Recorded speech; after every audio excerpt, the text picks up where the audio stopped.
Good morning. Welcome to the Morning Minute.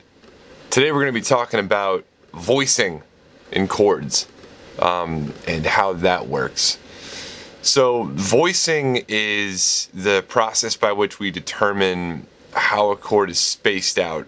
And what I mean by that is not that the chord is spaced out, man. I mean how the notes are spaced out. So most chords, right, they start with a triad, right? So you have your root, your third, and your fifth, or your root, your 1, 3, and your 5, or your do, your mi, and your sol if you're doing solfege. Sometimes you've got a seventh, and if you're doing some cooler things, you've got ninths. So how do we space those out, right?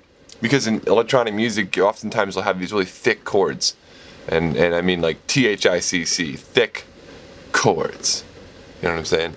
And you gotta stack them. Well, what's interesting about that?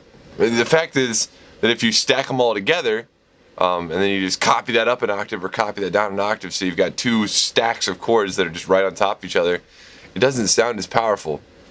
What does sound better is if you space them out a bit. So you take your third, for instance, and you bump it up 2 octaves, and you take your root, for instance, and you bump it down an octave, and you take what was this kind of squished little stack of notes, and you make it go like this, and you expand it.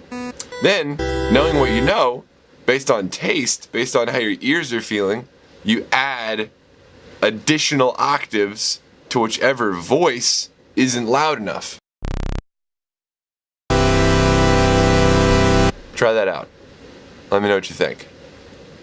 My name is GARDNSOUND, and I'll see you tomorrow.